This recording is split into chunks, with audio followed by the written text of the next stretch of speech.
Mr. Lee Zeldin of New York.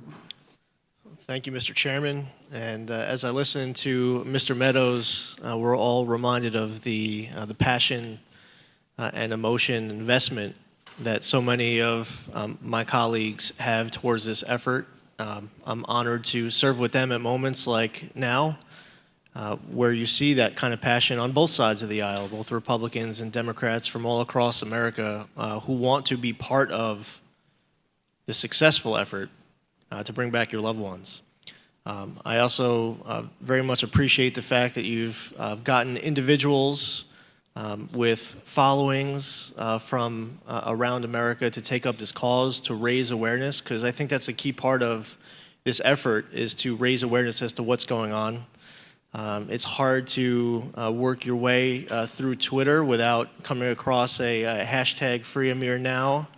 I know that people like Montel Williams going on national TV to help the cause. I personally don't believe the negotiations should have started without freeing your loved ones. The President of the United States believes in making good faith concessions when he starts negotiations with other countries.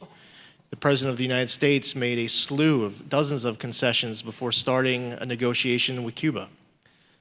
Right now, our leverage is being negotiated away at the table, and I'm concerned with everything that isn't part of the negotiation right now, including returning your loved ones back to your homes so you can be able to start enjoying holidays together again. The President of the United States has this burden on him, and I would greatly encourage him in his foreign policy approaching his last year and a half in office as he's negotiating with Iran to not only avoid negotiating away his leverage and his diplomats' leverage to bring your loved ones home, but not to undercut and handicap whoever the next president of the United States is. Because if this president isn't getting the job done, the next one's going to be faced with that burden. And I want to do everything in my power because this cause really shouldn't outlast this presidency. But there will be challenges that the next president will be inheriting.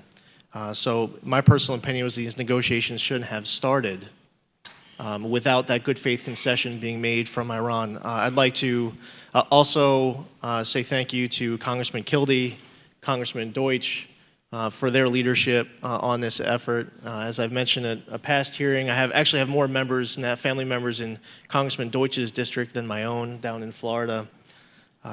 I'm Jewish. The pilgrimage for New York Jewish families to make the trip to Boca. That's going back to the homeland for us. But we're all uniting for a very worthy cause that hopefully we can come back here and have something great to celebrate.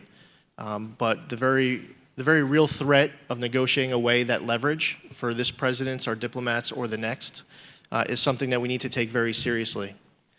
Because if Iran doesn't have the incentive now when they're pursuing that $50 billion signing bonus, or the $140+ billion that's following right behind it, as they are working to overthrow foreign governments, sponsoring terrorism, pledging, the chanting death to America, developing ICBMs, but there is no conversation that can be complete without talking about what's not part of the negotiation, without talking about the United States citizens being unjustly imprisoned by the Iranian government and those who love America. And that's a cause worth fighting for with as much passion and conviction as we saw Mr. Meadows have just now. And thank you for your efforts, and thank you for all of your supporters for helping advance the cause. I yield back the balance of my time.